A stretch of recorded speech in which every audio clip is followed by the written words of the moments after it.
الحمد لله وحده والصلاة والسلام على من لا نبي بعد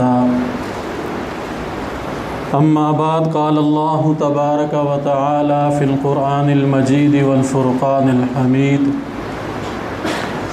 ألف لام ميم ذلك الكتاب لا ريب فيه هدى للمتقين وقال النبي صلى الله عليه وسلم خيركم من تعلم القرآن وعلمه صدق الله العظيم وصدق رسوله النبي الكريم اللهم صل على سيدنا ومولانا محمد وبارك وسلم وصل عليه اللهم صل على سيدنا ومولانا محمد وبارك وسلم وصل عليه انداز بیاں اگرچہ بہت شوق نہیں، شاید کہ اتر جائے آپ کے دل میں میری بات، یا وسعت افلاک میں تکبیر مسلسل، یا خاک کی آغوش میں تسبیح و مناجات۔ وہ معزز تھے زمانے میں مسلمان ہو کر، ہمارے آبا و اجداد، وہ معزز تھے زمانے میں مسلمان ہو کر، ہم خوار ہوئے تارک قرآن ہو کر۔ محمد کی غلامی دین حق کی شرط اول ہے، محمد کی غلامی دین حق کی شرط اول ہے، اسی میں ہو اگر خامی تو سب کچھ نامکمل ہے۔ جو کرنی ہے جہانگیری محمد کی غلامی کر، جو کرنی ہے جہانگیری محمد کی غلامی کر، عرب کا تاج سر پہ رکھ خدا وندے عجم ہو جا۔ کی محمد سے وفا تو نے تو ہم تیرے ہیں، یہ جہاں چیز ہے کیا لوح قلم تیرے ہیں۔ آقا نامدار خاتم النبیین حضرت محمد الرسول اللہ صلی اللہ علیہ وسلم نے ارشاد فرمایا ہے کہ میرا جو امتی مجھ محمد پر ایک دفعہ درود و سلام پڑھتا ہے، اللہ تعالیٰ اس پہ اپنی 10 رحمتیں نازل فرماتے ہیں،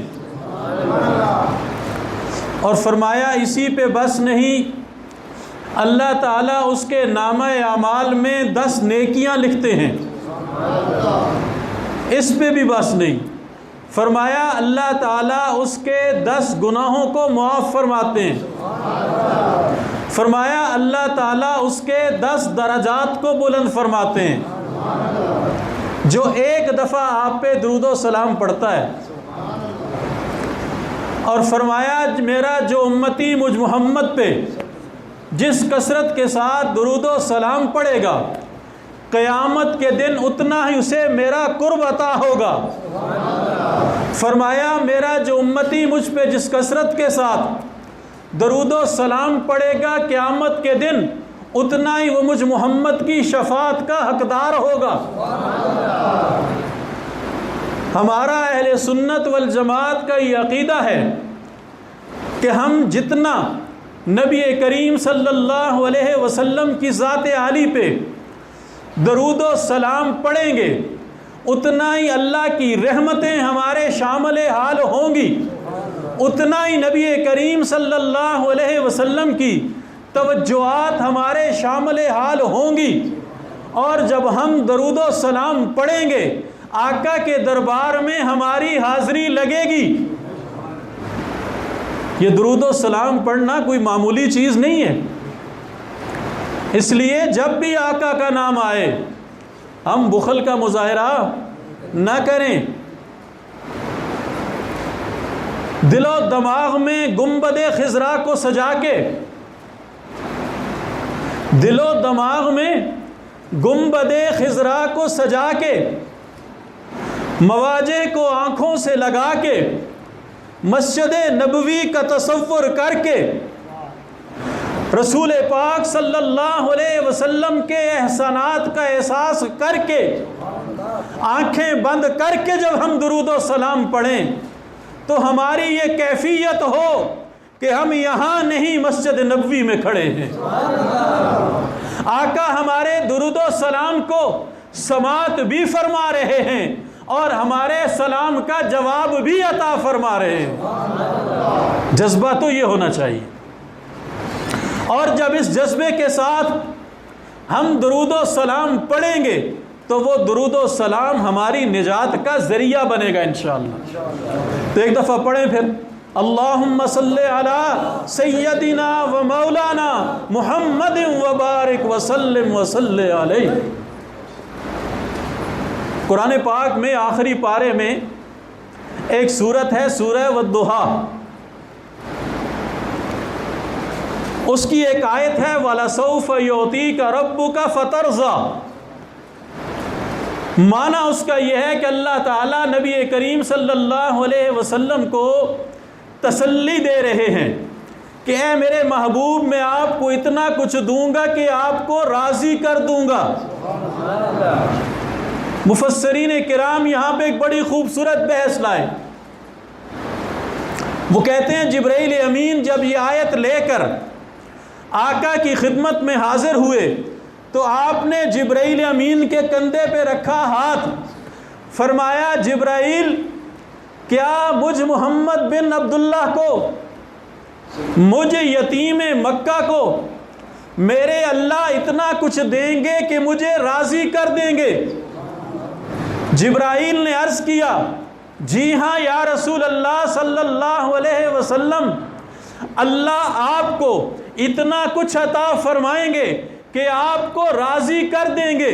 تو آمنہ کے لال نے جبرائیل کا دامن تھام کے فرمایا کہ اے جبرائیل، اگر یہی بات ہے کہ مجھے میرے اللہ اتنا کچھ دیں گے کہ مجھے راضی کر دیں گے، تو اے جبرائیل اس بات پہ تو گواہ ہو جا، میں محمد اس وقت تک اپنے اللہ سے راضی نہیں ہوں گا، میں محمد اس وقت تک اپنے اللہ سے راضی نہیں ہوں گا جب تک میرے اللہ میرے گناہگار سے گناہگار امتی کی بھی مغفرت کا فیصلہ نہ فرما دے۔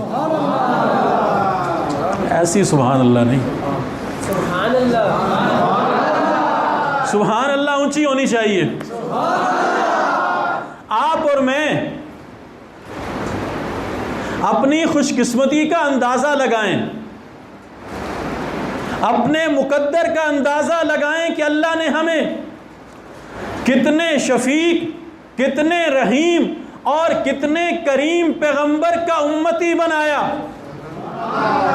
وہ نبی جسے اللہ خود فرماتے ہیں کہ میں تجھے اتنا کچھ دوں گا کہ تجھے راضی کر دوں گا، لیکن وہ نبی قیامت تک آنے والے اپنے گناہگار امتیوں کا احساس کرتے ہوئے، ہم گناہگاروں کی فکر کرتے ہوئے جبرائیل امین کو اس بات پہ گواہ بنا رہا ہے کہ ٹھیک ہے میرے اللہ مجھے راضی کریں گے، لیکن اے جبرائیل میں محمد اس وقت تک اپنے اللہ سے راضی نہیں ہوں گا جب تک میرے اللہ میرے گناہگار سے گناہگار امتی کی بھی مغفرت کا فیصلہ نہ فرما دے۔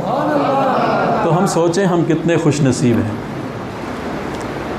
ہم کتنے مقدر کے سکندر ہیں کہ اللہ تعالیٰ نے اپنے محبوب پیغمبر صلی اللہ علیہ وسلم کا امتی بنایا ہے، ان کا نام لیوا بنایا ہے، ان کا غلام بنایا ہے۔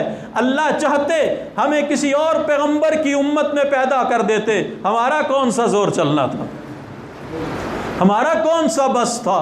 اللہ نے ہم گناہگاروں پہ یہ احسان فرمایا ہے کہ ہمیں اپنے محبوب پیغمبر صلی اللہ علیہ وسلم کا غلام بنایا ہے۔ آج جو موضوع مجھے عطا کیا گیا وہ ہے قرآن کی عظمت۔ قرآن اور رمضان کا چولی دامن کا ساتھ ہے، دونوں ایک دوسرے کے ساتھ جڑے ہوئے ہیں، اور یہ قرآن بھی عطا ہوا کالی کملی والے کو۔ تورات، زبور، انجیل، باقی صحائف باقی انبیاء کو ملے، اور وہ اللہ کا کلام نہیں تھے، وہ اللہ کی کتاب تو تھے، اللہ کا ضابطہ تو تھے، اللہ کے احکامات تو تھے، اللہ کا قانون تو تھا، اللہ کا آئین تو تھا، لیکن اللہ کا کلام نہیں تھا۔ اللہ کا کلام صرف قرآن ہے، اور قرآن اللہ نے اپنے محبوب کو عطا فرمایا۔ اس سے بڑی عظمت اور کیا ہو سکتی ہے؟ اللہ نے پہلی کسی آسمانی کتاب کی حفاظت کا ذمہ نہیں اٹھایا۔ ان کی امتوں نے انبیاء کے جانے کے بعد ان کتابوں میں تحریف کر دی، لیکن قرآن ایک ایسی کتاب ہے کہ اللہ نے اس کی حفاظت کا ذمہ بھی خود اٹھایا ہے، اور قیامت تک کوئی ماں کا لال اس قرآن میں کوئی تبدیلی نہیں کر سکتا۔ اس کے زیر زبر میں، اس کے نقطے اور پیش میں، اس کے مد اور تنوین میں کوئی قیامت تک کوئی تبدیلی نہیں کر سکتا، اس لیے کہ یہ اللہ کا کلام ہے اور اللہ نے اس کی حفاظت کا ذمہ خود اٹھایا ہے۔ اور یہ قرآن نازل ہوا ہے رمضان میں۔ اِنَّا أَنزَلْنَاهُ فِي لَيْلَةِ الْقَدْرِ، یہ لیلۃ القدر میں نازل ہوا۔ وَمَا أَدْرَاكَ مَا لَيْلَةُ الْقَدْرِ لَيْلَةُ الْقَدْرِ خَيْرٌ مِّنْ أَلْفِ شَهْرٍ، فرمایا تم کیا جانو کہ لیلۃ القدر کیا ہے؟ لیلۃ القدر 1000 مہینوں کی عبادت سے افضل رات ہے۔ اور اللہ کے نبی صلی اللہ علیہ وسلم نے ارشاد فرمایا اس لیلۃ القدر کو تلاش کرو رمضان کے آخری عشرے کی طاق راتوں میں، اور آج رمضان کے آخری عشرے کی آخری طاق رات ہے۔ اور یہ رات اگر شب قدر ہے تو 1000 مہینوں کی عبادت سے افضل ہے۔ یعنی فرمایا کہ 1000 مہینوں جتنی افضل ہے، 1000 مہینوں کی عبادت سے بھی زیادہ افضل ہے۔ اب کتنی افضل ہے یہ یا تو اللہ جانے یا اللہ کا محبوب جانے۔ آپ صرف 1000 سال کے 1000 مہینوں کے سال اور مہینے بنائیں تو 83 سال 4 مہینے بنتے ہیں۔ 83 سال 4 مہینے، اور فرمایا اتنے نہیں اس سے زیادہ ہیں۔ کتنے زیادہ ہیں خدا جانے یا خدا کا مصطفیٰ جانے۔ اگر 83 سال کی بھی مقبول عبادت کا اجر و ثواب مل جائے تو کتنی بڑی اعزاز کی بات ہے۔ میں نے گزشتہ دنوں پرسوں یہاں سرہ صالحی میں ایک پروگرام تھا، میں نے وہاں پہ بھی عرض کیا کہ ہمارے ہاں اوسط عمر 50-60 سال ہے۔ اب تو یہ نئی نسل 50 سال سے اوپر نہیں جاتی، جائے کہ 80 سال 82 سال 83 سال کی مقبول عبادت کا ثواب اللہ رب العزت عطا فرما دیں، یہ کتنی بڑی بات ہے۔ اور یہ اس قرآن کے صدقے ہے، اس صاحب قرآن خاتم النبیین حضرت محمد الرسول اللہ صلی اللہ علیہ وسلم کے صدقے ہے۔ آپ ارشاد فرماتے ہیں کہ اللہ نے یہ رات میری امت کو عطا فرمائی ہے، پہلے نبیوں میں سے کسی کی امت کو اللہ نے یہ رات نہیں عطا فرمائی۔ تو کتنا بڑا اعزاز ہے، کتنا بڑا اللہ کا احسان ہے، کتنا بڑا اللہ کا کرم ہے۔ اور اللہ کا ضابطہ یہ ہے لَإِن شَكَرْتُمْ لَأَزِيدَنَّكُمْ، اللہ کا جتنا شکر ادا کریں گے اللہ اتنا زیادہ اپنی نعمتوں سے سرفراز فرمائیں گے۔ تو ہم ان نعمتوں پہ اللہ کا شکر ادا کریں۔ اور اللہ کا شکر کیا ہے کہ اللہ کے حکموں کے مطابق اپنی زندگی کو گزاریں۔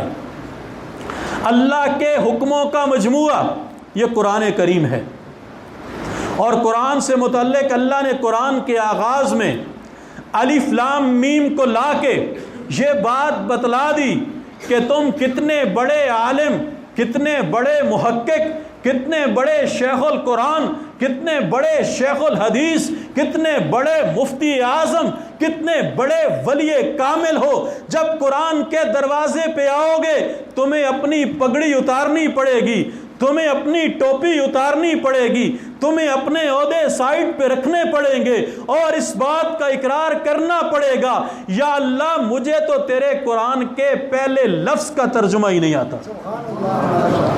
حروف مقطعات ہے نا، اللہ کو پتہ ہے یا اللہ کے رسول کو پتہ ہے، اور کسی کو پتہ نہیں ہے۔ مفسرین کرام نے جو ان کے ترجمے کیے ہیں وہ اپنے ذوق کے مطابق کیے ہیں، وہ کوئی اللہ کا مقصود نہیں ہے، وہ اللہ اور اللہ کے رسول کے درمیان راز ہے۔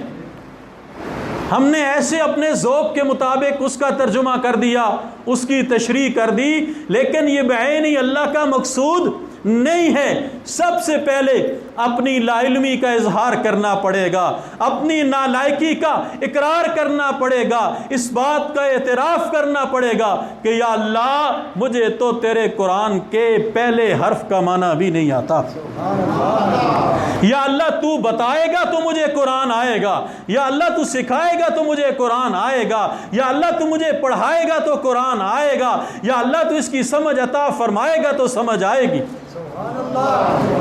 اور اللہ نے اس کے بعد دوسری بات یہ ارشاد فرمائی، ذالک الکتاب لا ریب فیہ، یہ ایسی کتاب ہے جس میں کسی قسم کے شک اور شبہ کی گنجائش تک موجود نہیں ہے۔ دنیا کی کسی اچھی سے اچھی کتاب سے متعلق آپ یہ ضمانت نہیں دے سکتے، آپ یہ گارنٹی نہیں دے سکتے کہ یہ کتاب 100% صحیح ہے، اس میں جو چیزیں درج ہیں 100% ٹھیک ہیں، نہیں کہہ سکتے۔ کوئی کمی کوتاہی خامی رہ ہی جاتی ہے کہ یہ انسان کی کوشش ہے، لیکن قرآن اللہ کا کلام ہے، قرآن اللہ کی کتاب ہے، اور اللہ اس کے متعلق کہتے ہیں کہ سب سے پہلے قرآن کو کھولا، سب سے پہلے اپنا یہ عقیدہ اور نظریہ بناؤ کہ یہ ایسی کتاب ہے جس میں کسی قسم کے شک اور شبہ کی گنجائش تک موجود نہیں ہے۔ اپنے دماغوں کو بالکل صاف کر لو، اپنا عقیدہ بالکل صحیح بنا لو کہ قرآن میں کوئی شک اور شبہ، قرآن میں کوئی ترمیم، قرآن میں کوئی غلطی، قرآن میں کوئی کمی بیشی نہیں ہے۔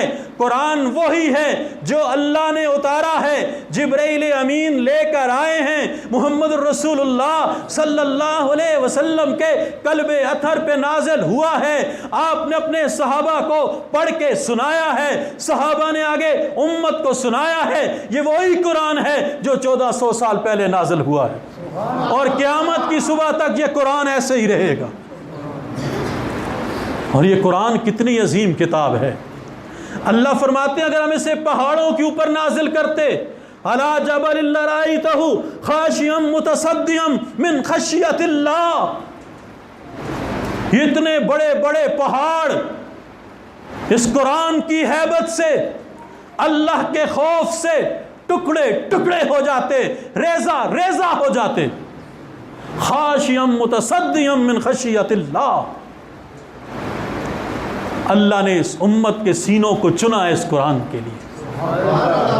اور یہ بھی معجزہ ہے میرے نبی کا، یہ بھی معجزہ ہے میرے نبی کا۔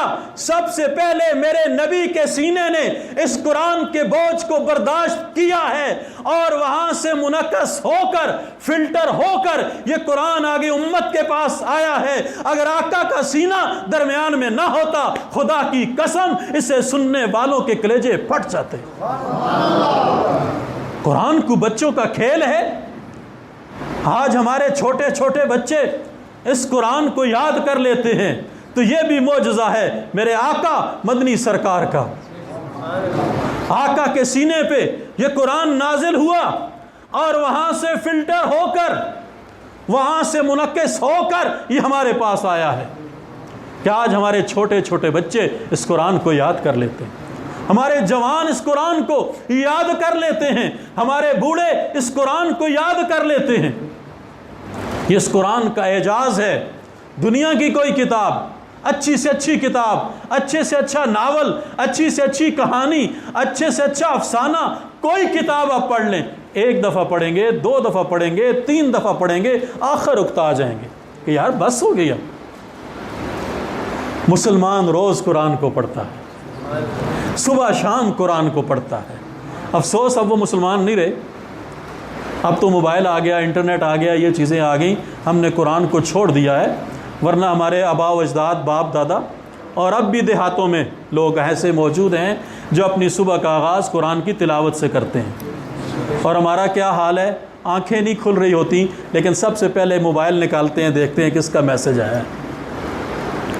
اللہ معاف فرمائے، مسجد سے نکلتے ہیں تو پہلے موبائل دیکھتے ہیں، وہ کسی نے اس پہ لطیفہ لکھا تھا، موبائل ایسے نکال کے دیکھتے ہیں جیسے نماز کی قبولیت کا کوئی میسج آیا ہوا ہو کہ قبول ہوگی یا ریجیکٹ ہوگی۔ آج ہمارا المیہ یہ بن گیا، ورنہ ہمارے گھروں میں ہماری عورتیں، ہمارے مرد، ہمارے بچے قرآن مجید کی تلاوت کرتے تھے۔ صبح صبح گھروں سے قرآن کے پڑھنے کی آوازیں آتی تھیں۔ یہ کوئی قصہ کہانی نہیں ہے، یہ تھا ہمارے گھروں میں۔ اب یہ مصیبت موبائل کی اور انٹرنیٹ کی ایسی آ گئی کہ ہم نے قرآن کو چھوڑ دیا ہے، ورنہ ہمارے گھروں میں قرآن پڑھا جاتا تھا۔ دن کا آغاز سورہ یاسین کی تلاوت سے ہوتا تھا، مغرب کے بعد سورہ ملک پڑھی جاتی تھی، سورہ واقعہ پڑھی جاتی تھی، قرآن کی تلاوت ہوتی تھی۔ گھروں میں 5 سورتیں موجود ہوتے تھے، عورتیں 5 صورتیں سے صورتوں کی تلاوت کرتی تھیں۔ آج کے ہمارے بچوں نے تو 5 صورتیں دیکھا ہی نہیں ہوگا۔ قرآن کا اتنا ادب، قرآن کا اتنا احترام ہوتا تھا کہ گھروں میں قرآن پاک کو غلاف میں لپیٹ کے اونچی جگہ پہ رکھتے تھے، اور جب قرآن کو پڑھتے تھے باوضو ہو کے بیٹھتے تھے، اونچی جگہ پہ قرآن کو رکھتے تھے اور قرآن کو چومتے تھے، قرآن کو آنکھوں سے لگاتے تھے، قرآن کو سینے سے لگاتے تھے کہ یہ اللہ کی کتاب ہے، یہ اللہ کا کلام ہے، بڑے اللہ کی بڑی کتاب ہے۔ اس قرآن کی عزت تھی، اس قرآن کا احترام تھا۔ تو آج بھی ہم جب قرآن کو پڑھتے ہیں تو قرآن پڑھ کے اکتاتے نہیں ہیں، دل تھکتا نہیں ہے۔ کوئی بچہ تلاوت کر رہا ہو، کوئی قاری صاحب قرآن پڑھ رہے ہوں تو دل کرتا ہے کہ یہ قرآن پڑھتے رہیں اور ہم سنتے رہیں۔ یہ اس قرآن کا اعجاز ہے، یہ اس قرآن کا معجزہ ہے، اور یہ قرآن ایسی کتاب ہے جس کے ایک ایک حرف پہ اللہ انعام سے نوازتے ہیں، ایک ایک حرف پہ 10 نیکیاں ملتی ہیں۔ اور اللہ کے نبی صلی اللہ علیہ وسلم نے اس کی وضاحت فرمائی، فرمایا الف لام میم یہ ایک حرف نہیں ہے، الف ایک حرف ہے، لام دوسرا حرف ہے، میم تیسرا حرف ہے۔ فرمایا الف لام میم پڑھو گے 30 نیکیاں ملیں گی۔ یہ اس قرآن کا اعجاز ہے۔ اور جو بچے قرآن کو پڑھ لیتے ہیں، قرآن کو یاد کر لیتے ہیں، قرآن کو اپنے سینے میں محفوظ کر لیتے ہیں، اللہ کے نبی صلی اللہ علیہ وسلم نے ارشاد فرمایا قرآن پاک کو اگر چمڑے میں ڈال کے آگ کے اندر ڈال دیا جائے تو آگ اس چمڑے کو نہیں جلاتی۔ محدثین کرام نے لکھا ہے اس سے مراد حفاظ کرام کے سینے ہیں، جس سینے میں اللہ کا قرآن ہوتا ہے اس سینے پہ جہنم کی آگ اثر نہیں کر سکتی۔ ہم اگر جہنم کی آگ سے بچنا چاہتے ہیں، ہم اپنے سینوں میں اللہ کے قرآن کو محفوظ کریں۔ اللہ کا قرآن جتنا ہمارے سینوں کے اندر ہوگا اتنا ہم جہنم کے عذاب سے بچیں گے۔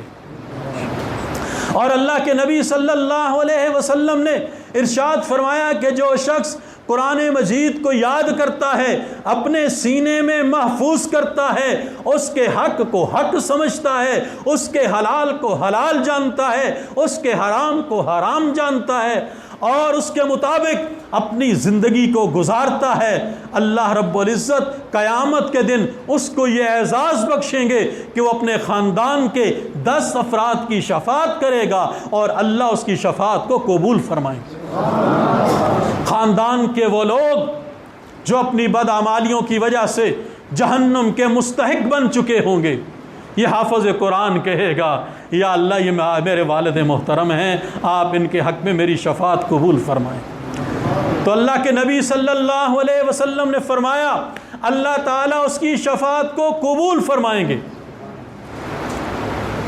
آپ کا میرا یہ ایمان ہے نا کہ کائنات کا سارا نظام غلط ہو سکتا ہے، اللہ کے نبی کی بات غلط ہو سکتی؟ اونچا بولے نا، یہ کیا تھک گئے؟ کچھ تھوڑا سا ٹائم مجھے بھی تو دیں۔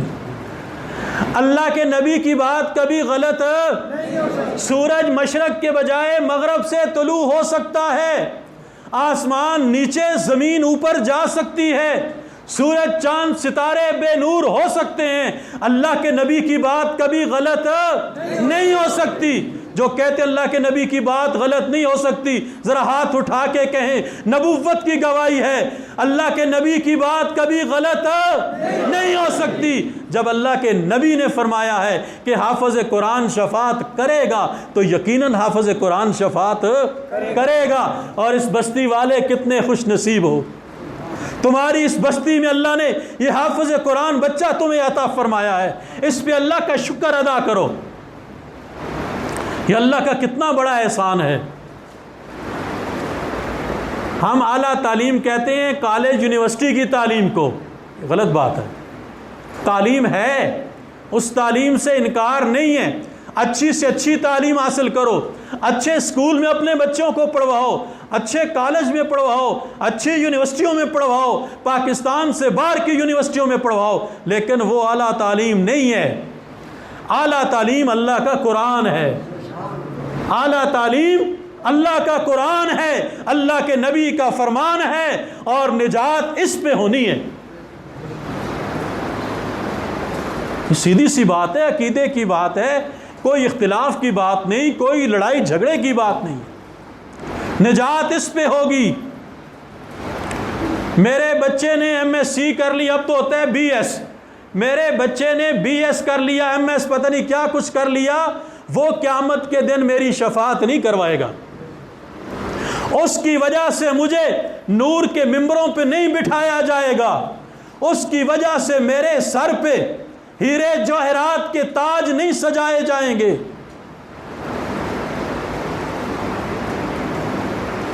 اگر میری شفاعت ہوگی قرآن کی وجہ سے ہوگی، اگر میدان حشر میں مجھے اعزاز بخشا جائے گا میرے بیٹے کے حافظ قرآن ہونے کی وجہ سے بخشا جائے گا، اگر مجھے نور کے ممبر نصیب ہوں گے میرے بیٹے کے حافظ قرآن ہونے کی وجہ سے مجھے یہ اعزاز نصیب ہوگا۔ ہم نے خود اپنے آپ کو کم تر بنا دیا ہے۔ مسجد کے مولوی صاحب وظیفہ مانگ کے لائیں گے تو کھانا ملے گا، کیوں؟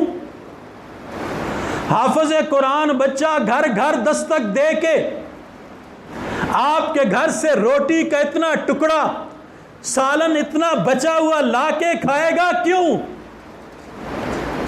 جس بچے کی وجہ سے پوری بستی پہ اللہ کی رحمتیں نازل ہوتی ہیں، جس بچے کی وجہ سے پوری بستی اللہ کے عذاب سے بچی رہتی ہے، جو بچہ کل تمہاری نجات کا ذریعہ بنے گا، اس کا یہ مقام ہے کہ تمہارے بچے ہوئے ٹکڑے کھائے۔ اس حافظ قرآن کا یہ مقام اور مرتبہ ہے، یہ اچھا لباس پہنے، یہ اچھا کھانا کھائے، ہم اسے تحفے تحائف دیں کہ بیٹا تو ہماری نجات کا ذریعہ بنے گا۔ ہم نے اپنی حیثیت خود ہی گنوا دی ہے، بڑی معذرت کے ساتھ۔ مولوی کہتا ہے جب تک میں پھٹے پرانے کپڑے نہیں پہنوں گا لوگ مجھے چندہ نہیں دیں گے، جب تک میری جوتی پھٹی ہوئی نہیں ہوگی مجھے فطرانہ نہیں ملے گا۔ ایسے ہی ہے نا، اور ہم خود اپنے آپ کو حقیر ترین تصور کرتے ہیں۔ جب ہم خود اپنی عزت کا احساس نہیں کریں گے تو لوگ ہماری عزت کا کیا احساس کریں گے؟ اس لیے مولوی کو بن ٹھن کے رہنا چاہیے، اچھا لباس ہو، اچھی سواری ہو، اچھی گھڑی ہو، اچھا موبائل ہو۔ ہم کوئی لوگوں کے محتاج ہیں یار، اللہ نے اپنا دین ہمیں سکھایا ہے، اور ہمارے سینے میں اللہ کا قرآن ہے، ہمارے سینے میں اللہ کے نبی کا فرمان ہے، ہمارے سینے میں اللہ کا دین ہے، ہم تو سب سے بڑھ کر ہیں۔ لیکن حالت کیا ہے؟ جسے گھر میں بیگم صاحبہ نہیں جانتی وہ بھی ایک مسجد میں آ کے مولوی صاحب پہ چڑھائی کرتا ہے، یہ کوئی بات ہے؟ وہ مولوی جو ہمارے سر کا تاج ہے، وہ مولوی جو جنت میں بھی یقین مانو ہمیں ساتھ لے کے جائے گا، یا اللہ اس نے مجھے کھانا کھلایا تھا، یا اللہ اس کے گھر سے میرے لیے کھانا آتا تھا، یا اللہ اس نے میرے لیے کپڑوں کا تحفہ بھیجا تھا، یا اللہ اس نے مجھے جوتے تحفے میں دیے تھے، جوتے مارے نہیں تھے، جوتے تحفے میں دیے تھے، یا اللہ میری عزت کی تھی، یا اللہ میری تکریم کی تھی، اور یا اللہ یہ عزت، یہ تکریم، یہ مقام، یہ مرتبہ تیرے دین کی وجہ سے تھا۔ تیرے قرآن کی وجہ سے تھا، تو اللہ اس کی شفاعت کو قبول نہیں کریں گے؟ اللہ شاگرد کی شفاعت کو قبول کر لے اور اللہ استاد کی شفاعت کو قبول نہ کرے؟ اللہ تو انصاف کرنے والے ہیں۔ تو یہ قرآن اتنی عظیم کتاب ہے، اور قیامت کے دن اللہ تعالیٰ قرآن کے حافظ کو فرمائیں گے قرآن پڑھتا جا اور بہشت کے درجات پہ چڑھتا جا، جہاں جا کے تیری آخری آیت پہنچے گی وہاں پہ تیرا مقام ہوگا۔ ہم تو سارے نیچے کھڑے ہو کے حافظ صاحب کو دیکھ رہے ہوں گے کہ واہ جی حافظ صاحب ماشاءاللہ وہ کہاں پہنچ گئے۔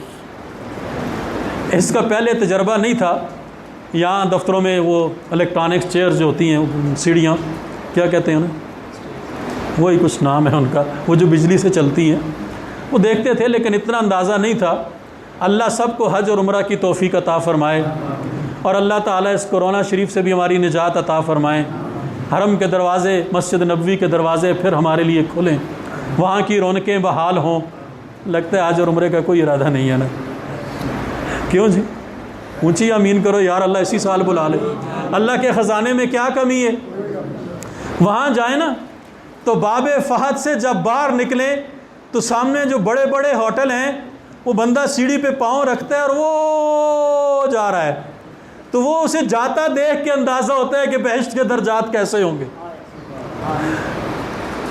نیچے کھڑے ہیں نا آپ، باب فہد سے باہر نکلے، نماز ختم ہوئی، آپ باہر آئے تو دیکھا وہ جو لوگ وہاں رہتے ہیں، اوپر ان کی رہائشیں ہیں، وہ ایسے بس پاؤں رکھتے ہیں اور وہ جا رہے ہیں۔ سبحان اللہ، دیکھ کے دل خوش ہوتا ہے کہ کیا جنت کے کیا منظر ہوں گے اور کیا نظارے ہوں گے، اور یہ حافظ قرآن کیسے وہاں جا رہا ہوگا اور ہم یہاں کھڑے ہو کیسے دیکھ رہے ہوں گے۔ اللہ یہ منظر ہمیں نصیب فرمائے، اللہ ان حفاظ کی شفاعت ہمیں نصیب فرمائے۔ یہ اس قرآن کی برکتیں ہیں، یہ اللہ کے نبی کی برکتیں ہیں، یہ اس رمضان کی برکتیں ہیں، یہ کوئی قصے کہانیاں نہیں ہیں۔ آپ دیکھیں عرب کے وہ لوگ جنہیں جینے کا کوئی ڈھنگ نہیں آتا تھا، ایک ایک بات پہ لڑائی کرتے تھے، برسوں جھگڑتے رہتے تھے۔ اس کنویں سے پانی میں نے لینا تھا، تو نے کیوں لیا؟ تلواریں نکال لی اور برسوں لڑائیاں ہوتی رہتی تھیں۔ اس جوہر سے، اس تالاب سے میرے جانوروں نے پانی پینا تھا، تیرے جانوروں نے کیوں پانی پی لیا؟ برسوں لڑائیاں چلتی تھیں، جینے کا ڈھنگ نہیں آتا تھا جنہیں۔ اور جب قرآن نازل ہوا، انہوں نے قرآن کو سنا اور قرآن کو اپنے سینوں میں جگہ دی تو زمانے کے امام بن گئے، زمانے کے امام بن گئے۔ صحابہ نے دنیا پہ حکومت کی کہ نہیں؟ اونٹوں کے چرواہے اس دور کی سپر پاورز کو شکست دے رہے ہیں، ٹوٹی ہوئی تلواریں ہیں، ٹوٹے ہوئے نیزے ہیں، جسم پہ پورا لباس نہیں ہے، پاؤں میں جوتا نہیں ہے۔ باقی چھوڑو، فاروق اعظم کو دیکھو، گئے تھے نا بیت المقدس فتح کرنے کے لیے، وہ کھڑے تھے سارے یہودی اور عیسائی اپنی کتابیں لے کے، اور انہوں نے کہا تھا تمہارا خلیفہ آئے گا، ہم اسے دیکھیں گے، ہماری کتابوں میں نشانیاں لکھی ہوئی ہیں کہ اس بیت المقدس کو جو فتح کرے گا اس کے اندر یہ نشانیاں ہوں گی، بلاؤ اپنے خلیفہ کو۔ اگر اس میں یہ نشانیاں ہوئیں، بغیر لڑائی کے چابیاں اس کے حوالے کر دیں گے، اور اگر اس میں یہ نشانیاں نہ ہوئیں، ساری زندگی لڑتے رہو، تم بیت المقدس کو فتح نہیں کر سکتے۔ خط لکھا گیا حضرت عمر کو، حضرت عمر چلے، اپنا غلام ساتھ ہے، سواری ایک ہے، طے کر لیا کہ اتنی دیر تم سوار ہوگے، میں مہار پکڑ کے چلوں گا، اتنی دیر میں سوار ہوں گا، تم نے مہار پکڑ کے چلنا ہے۔ راستے میں ایک چھاؤنی پہ پہنچے، اس چھاؤنی کے جو سپہ سالار تھے انہوں نے کہا حضرت آپ بیت المقدس کو فتح کرنے کے لیے جا رہے ہیں، اور وہ لوگ کھڑے ہیں آپ کے انتظار میں، اور آپ پھٹے پرانے لباس میں ہیں، یہ میں نے آپ کے لیے اچھا لباس سلوایا ہے، اس لباس کو پہنیں، اس لباس کو زیب تن کریں، پھر جائیں۔ فاروق اعظم نے بڑا انکار کیا، جب ان کا اصرار بڑا، فاروق اعظم نے وہ لباس پہنا، سواری پہ بیٹھے اور گر پڑے۔ فرمایا تم نے تو مجھے ہلاک کر دیا، میں یہ لباس نہیں پہنتا، میں تو اپنا لباس پہن کے جاؤں۔ گئے اور جب پہنچے دیوار بیت المقدس کے پاس، مسلمان بھی کھڑے ہیں، یہودی اور عیسائی بھی کھڑے ہیں اپنی کتابیں لے کے۔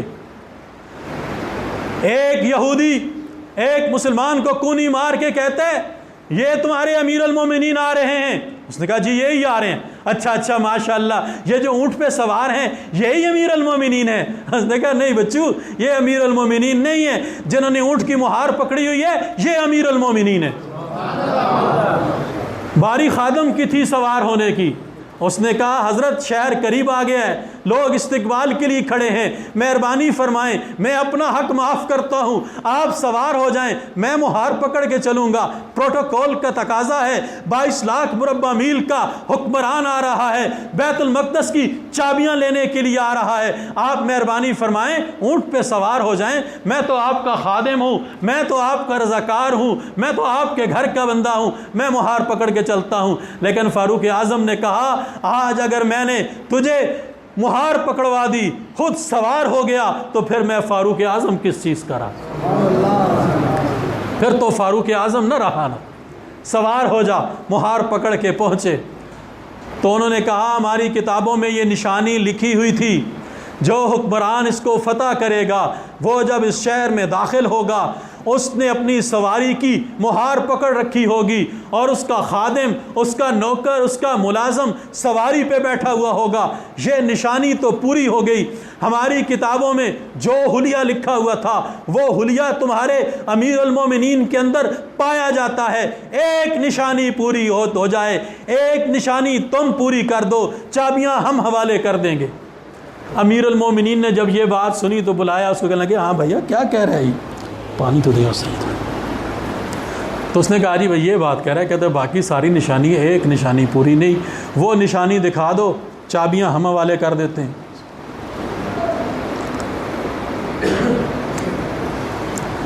امیر المومنین نے اسے کہا ادھر آمیہ مجھ سے بات کر، کون سی نشانی چاہیے؟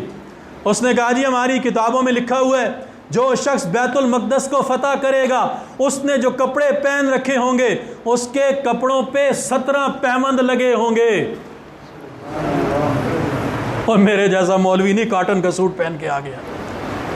فاروق اعظم، اور وہ فاروق اعظم جسے اللہ کے نبی نے بیت اللہ کا غلاف تھام کے ہاتھ اٹھا کے اللہ سے مانگا تھا۔ سارے کے سارے صحابہ مرید رسول ہیں، سارے کے سارے صحابہ مرید رسول ہیں، ایک عمر مراد رسول ہے جسے اللہ کے نبی نے اللہ سے مانگ کے لیا، وہ فاروق اعظم۔ اور شاہ ولی اللہ نے لکھا ہے قرآن میں 22 مقامات ایسے ہیں فاروق نے رائے زمین پہ دی، اللہ نے آسمان سے اسے وحی بنا کے نازل کیا۔ اور وہ فاروق اعظم جو وحی کے نزول کے وقت وحی کی خوشبو سونگھ لیا کرتا تھا، وہ فاروق اعظم۔ اللہ کے نبی صلی اللہ علیہ وسلم نے فرمایا اے میرے صحابہ مجھ محمد پہ نبوت ختم، میرے بعد دنیا میں کوئی نیا نبی نہیں آئے گا۔ یہ ہمارا بھی ایمان ہے نا، حضور کی ختم نبوت پہ حضور کے بعد کوئی نیا نبی اس دنیا میں نہیں آئے گا۔ تو فرمایا میں اللہ کا آخری نبی ہوں، میرے بعد قیامت تک اس دنیا میں کوئی نیا نبی نہیں آئے گا، اور میرے صحابہ میرے بعد اگر کوئی نبی آنا ہوتا تو وہ عمر ابن خطاب ہوتا۔ یہ عمر 22 لاکھ مربع میل کا حکمران، حضرت عمر شروع کر دی تو بات اور آگے چلی جائے گی۔ کہا میاں مجھ سے بات کرو، اچھا 17 پیمند کتنے ہیں؟ اس نے کہا حضرت یہ سامنے نظر آ رہے ہیں یہ تو 16 پیمند ہیں، کپڑے پہ ٹاکیاں لگی ہوئی، ہمارے کپڑے کی سلوٹیں ٹوٹ جائیں نا تو ہم بیگم پہ چڑھائی شروع کر دیتے ہیں، کیسی استری کی تجھے تو استری کرنی بھی نہیں آتی۔ 17 پیمند 16 لگے ہوئے ہیں، 17واں نظر نہیں آ رہا۔ اس نے کہا حضرت 17واں پیمند دکھائیں نہیں تو واپس جائیں۔ کہتے ہیں بابو خفا کیوں ہوتے ہو؟ یہ دیکھو یہ جو دھوتی باندھ رکھی ہے 17واں پیمند اس پہ لگا ہوا ہے۔ یہ فاروق اعظم اور یہ عظمت کس نے دی؟ اس قرآن نے۔ نبی علیہ الصلوۃ والسلام کو شہید کرنے کے ارادے سے گھر سے نکلے تھے نا، تلوار لے کے نکلے تھے۔ راستے میں پتہ چلا کہ بہن اور بہنوئی مسلمان ہو گئے، کانٹا بدل گیا، ادھر جا رہے تھے، نہیں اب ادھر چلو، ادھر پہنچے تو اندر سے قرآن پڑھنے کی آواز ہی تو آ رہی تھی نا، قرآن ہی تو سنا تھا نا۔ اور جب قرآن سنا آنکھوں سے آنسو نکلے، اندر کا کفر نکلا، اسلام اندر داخل ہوا اور قرآن نے جگہ کر لی۔ قرآن ہی سن کے پھر بہن کو کہا تھا، بہنوئی کو کہا تھا کہ مجھے بھی لے چلو آقا کی خدمت میں۔ اور جب چلے لوگ حیران، عمر کے ہاتھ میں ننگی تلوار اور چل کے جا رہا ہے حضور کے گھر کی طرف۔ دروازہ کھٹکھٹایا، اندر جو صحابہ تھے دروازے کی اوٹ سے دیکھا، لگے یا رسول اللہ عمر آیا ہے اور ہاتھ میں ننگی تلوار ہے۔ حضور مسکرا پڑے، پتا تھا نا کہ مانگا ہے، آیا نہیں، اللہ نے بھیجا ہے۔ فرمایا آنے دو۔ حضرت امیر حمزہ نے کہا اچھی نیت سے آیا ہے تو بسم اللہ، اور اگر اس کی نیت بری ہے تو اسی کی تلوار سے اس کا سر قلم کر دیں گے۔ حضور نے فرمایا چاچا جی ذرا صبر کریں، آنے تو دیں۔ چچا تھے نا حضور کے، فرمایا چچا آنے تو دیں۔ دروازہ کھلا، عمر آگے آئے اور حضور نے عمر کو یہاں سے پکڑا۔ فرمایا عمر اب بھی وقت نہیں آیا، عمر اب بھی ہوش میں نہیں آئے، اللہ کی دعوت کو کب قبول کرو گے؟ عمر نے تلوار پھینک دی، آقا کے قدموں کو ہاتھ لگایا، آقا کے ہاتھ چومے، آنکھوں سے آنسو جاری، عرض کیا یا رسول اللہ صلی اللہ علیہ وسلم غلام ہی تو بننے کے لیے آیا۔ اور جب عمر نے یہ بات کہی، صحابہ نے اس زور سے اللہ اکبر کہا کہ مکہ مکرمہ کے در و دیوار گونج اٹھے۔ یہ قرآن ہی تو تھا۔ تو اس قرآن کو اگر آج ہم بھی سینے سے لگائیں، اس قرآن کو پڑھیں، اس قرآن پہ غور و فکر کریں، اس قرآن کو سیکھیں، اس قرآن کو سمجھیں، اس قرآن کے مطابق اپنی زندگی کو گزاریں، تو اللہ آج ہمیں بھی وہی عروج عطا فرمائے۔ آج ہم نے قرآن کو چھوڑ دیا ہے، پوری دنیا میں ذلیل اور رسوا ہو رہے ہیں، پوری دنیا میں مسلمانوں کی پٹائی ہو رہی ہے۔ اس کی وجہ کیا ہے کہ ہم نے قرآن کو چھوڑ دیا ہے۔ ہم آج اگر قرآن کی تعلیمات پہ عمل شروع کر دیں، اللہ تعالی ہمیں عروج عطا فرما دیں۔ اللہ نے پہلی قوموں کو جو عروج عطا فرمایا ہے اس قرآن کی وجہ سے عطا فرمایا ہے، اور جن قوموں نے قرآن کو چھوڑا تھا اللہ نے انہیں ذلیل اور رسوا کیا ہے۔ تاریخ میں یہ ساری چیزیں موجود ہیں، اور یہ قرآن اللہ نے رمضان میں اتارا، اور اللہ نے یہ رمضان ہمیں عطا فرمایا۔ اور اللہ کے نبی صلی اللہ علیہ وسلم نے اپنی حدیث مبارکہ میں ارشاد فرمایا ہے کہ قیامت کے دن یہ روزہ بھی اللہ سے جھگڑا کرے گا اور یہ قرآن بھی اللہ سے جھگڑا کرے گا۔ یہ دونوں جھگڑالو ہیں، یہ دونوں ہماری شفاعت کرائیں گے۔ روزہ کہے گا یا اللہ میری وجہ سے سارا دن یہ بھوکا پیاسا رہا، یا اللہ اس کے حق میں میری شفاعت قبول فرما، اور یا اللہ اس کی مغفرت کا اعلان فرما۔ اللہ روزے کی سفارش کو قبول فرمائیں گے اور روزہ داروں کی مغفرت کا اعلان فرمائیں گے۔ قرآن بھی اللہ سے جھگڑے گا، اللہ سے بحث اور تکرار کرے گا، کہے گا یا اللہ میری وجہ سے یہ ساری رات جاگتا تھا، میری تلاوت کرتا تھا، غور و فکر کرتا تھا، مجھے نماز میں پڑھتا تھا، یا اللہ اس کے حق میں میری شفاعت کو قبول فرما۔ اللہ قرآن کی شفاعت کو بھی قبول فرمائیں گے اور قرآن پڑھنے والوں کی بھی نجات کا فیصلہ ہوگا۔ قرآن میں ایک سورت ہے، اس کا نام ہی جھگڑالو سورت ہے۔ قرآن میں ایک سورت ہے، اس کا نام ہی جھگڑالو سورت ہے۔ وہ قبر میں جھگڑا کرے گی، یا اللہ اسے عذاب قبر سے بچا، یا اللہ تیرے نبی نے فرمایا تھا کہ جو شخص میری تلاوت، وہ سورت کہے گی کہ یہ میری تلاوت کرے گا، آپ اسے عذاب قبر سے محفوظ فرمائیں گے۔ یا اللہ یہ میری تلاوت روز کرتا تھا، اب بھی اس کو عذاب قبر ہو، میں یہ نہیں ہونے دوں گی۔ اور اللہ اس کی سفارش کو قبول کریں گے اور وہ شخص عذاب قبر سے بچا لیا جائے گا۔ وہ کون سی صورت ہے؟ سورہ ملک، تبارک الذی بیدہ الملک، یہ صورت ہے۔ قرآن کو پڑھو، قرآن کو پڑھو، قرآن کو سمجھو، قرآن پہ غور کرو، قرآن پہ فکر کرو، قرآن کو اپنی زندگی میں لاؤ۔ اور رمضان ختم ہو گیا، آخری طاق رات، پتہ نہیں آئندہ سال یہ کسے نصیب ہوگا، کوئی پتہ ہے؟ نہیں پتہ۔ تو آج کی رات آخری طاق رات ہے۔ آج کی رات کو اپنے اوپر ہم بوجھ نہ سمجھیں، جاگیں، اللہ کو منائیں، اللہ کے آگے گڑ گڑائیں، اللہ کے سامنے توبہ کریں۔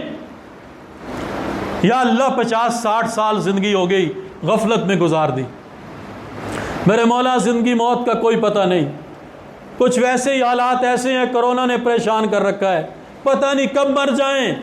میرے مولا توبہ کرتے ہیں، ہمیں معاف فرما دے۔ یقین مانیں یہ قرآن بھی آپ کی شفاعت کرے گا، یہ روزہ بھی آپ کی شفاعت کرے گا، آج کی رات بھی آپ کی شفاعت کرے گی۔ وہ اللہ کے نبی صلی اللہ علیہ وسلم کی حدیث ہے نا، تھک تو نہیں گئے؟ دیکھ لیں، بس آخری بات کر رہا ہوں، اجازت ہے؟ تکلف نہ کریں، تھک گئے تو دعا کر لیتے، آخری بات سنانے لگو، اجازت ہے نا؟ اللہ کے نبی صلی اللہ علیہ وسلم نے ارشاد فرمایا، مختلف قوموں کے لوگ، مختلف علاقوں کے لوگ، مختلف قبیلوں کے لوگ ایک جگہ بیٹھ کر جب اللہ کو یاد کرتے ہیں، اللہ کے قرآن کو سیکھتے اور سکھاتے ہیں، اللہ فرشتوں کی مجلس میں ان کا تذکرہ کرتے ہیں اور ان پہ فخر کرتے ہیں۔ اور ایک اور حدیث میں اللہ کے نبی نے فرمایا، جب ایسی محفل ہوتی ہے تو اللہ کے فرشتے اس محفل کو چاروں طرف سے گھیر لیتے ہیں اور تہ در تہ آسمان تک پہنچ جاتے ہیں۔ اور جب وہ مجلس اپنے اختتام کو پہنچتی ہے، فرشتے اللہ کی خدمت میں حاضر ہوتے ہیں۔ اللہ تعالیٰ علیم بذات الصدور ہونے کے باوجود، سب کچھ جاننے کے باوجود، فرشتوں پہ اتمام حجت کرتے ہیں۔ یہی فرشتے تھے نا جنہوں نے کہا تھا، یا اللہ یہ زمین میں آئے گا، دنگا فساد کرے گا، پہلا پارا پڑھ لیں، خون بہائے گا۔ تو اللہ نے فرمایا جو میں جانتا ہوں تم نہیں جانتے، لمبی بات ہے، اس طرف نہیں جاتا۔ تو اللہ اصل میں انسان کی عظمت کو ان کے سامنے اجاگر کرنا چاہتے ہیں اور بتانا چاہتے ہیں، جو میں جانتا ہوں تم نہیں جانتے، یہی جن کے متعلق تم کہتے تھے بڑے جھگڑالو ہوں گے، دیکھو نا آج مجھے یاد کرنے کے لیے بیٹھے ہوئے ہیں، انہیں نہ اپنے آرام کی پرواہ ہے نہ کسی اور بات کی فکر ہے، میرے گھر میں بیٹھ کر مجھے یاد کر رہے ہیں۔ تو اللہ پوچھتے ہیں کہاں سے آئے؟ کہتے ہیں یا اللہ فلاں جگہ کھیتوں میں ایک مسجد تھی اور وہاں پہ چند لوگ بیٹھے تجھے یاد کر رہے تھے۔ اللہ فرماتے ہیں کیا مانگ رہے تھے؟ کہتے ہیں یا اللہ آپ سے آپ کی رحمت اور آپ کی جنت کا سوال کر رہے تھے۔ پناہ کس چیز سے مانگ رہے تھے؟ یا اللہ آپ کے غضب سے، غصے سے، آپ کے عذاب سے، آپ کی جہنم سے پناہ مانگ رہے تھے۔ اللہ فرماتے ہیں یہی بات ہے، ان کی کوئی اور خواہش تو نہیں تھی؟ فرشتے کہتے ہیں یا اللہ ان کی اور کوئی خواہش نہیں تھی۔ اللہ فرماتے ہیں گواہ رہو میں نے جہنم ان پہ حرام کر دی اور میں نے ان کے لیے جنت کا فیصلہ فرما دیا۔ اور یہ بات اللہ کے نبی نے فرمائی، کوئی اور قصہ کہانی بیٹا جی نہیں ہے، یہ اللہ کے نبی کا فرمان ہے۔ اور جب اللہ کے نبی کی ہر بات سچی تو یہ بات بھی سچی، اور اس پہ ہمارا 100% یقین۔ ہم اسی لیے تو بیٹھے ہیں کہ ہمارے اللہ ہم سے راضی ہو جائیں، ہم اللہ سے اللہ کی رضا کے طلبگار ہیں، ہم اللہ کی رحمت کے لیے تو یہاں بیٹھے ہیں۔ کون سی مجبوری ہمیں یہاں لائی؟ اللہ کی محبت ہی میں تو آئے کہ اللہ ہمارے سانے کی وجہ سے جہنم سے ہمیں بچا لیں، جہنم کی آگ سے اللہ ہمیں بچا لیں، اور اللہ اپنی جنت ہمیں عطا فرما دے۔ بس اتنی سی بات ہے۔ اور جب یہ نیت ہوگی تو اللہ ہماری نیت کے مطابق فیصلہ فرمائیں گے انشاءاللہ۔ میری آپ سے آخری گزارش یہ ہے کہ قرآن پاک کو پڑھیں، قرآن پہ غور کریں، قرآن والوں کی قدر کریں، رمضان کی قدر کریں۔ چند ساتیں ہیں، کل کی رات شاید ہی، کوئی پتہ نہیں نا، اس رات کو غنیمت سمجھیں، اللہ سے معافی مانگیں، اپنے لیے، اپنے اہل و عیال کے لیے، اپنے بستی والوں کے لیے، اور جو حالات ہیں پوری دنیا کے انسانوں کے لیے، پوری دنیا کے مسلمانوں کے لیے اللہ سے معافی مانگیں کہ اللہ اس رمضان کی برکت سے، اللہ اس قرآن کی برکت سے ہمارے گناہوں کو معاف فرما دیں، اللہ ہمارے نیک اعمال کو اپنی بارگاہ میں قبول فرما لیں، اللہ ان وباؤں سے، ان مہلک امراض سے ساری کی ساری انسانیت کی حفاظت فرما دیں، اللہ مسجدوں کو ہمارے لیے آسانی کی جگہ فرما دیں، اللہ بیت اللہ کے دروازوں کو کھول دیں، اللہ مسجد نبوی کے دروازوں کو کھول دیں، جو پابندیاں ہیں اس رمضان کی برکت سے، اس قرآن کی برکت سے اللہ ان پابندیوں کو ختم فرما دیں۔ جس طرح پہلے ہم عمرے کے لیے جاتے تھے، حج کے لیے جاتے تھے، پھر وہی بہاریں ہوں، ہم حج کے لیے بھی جائیں،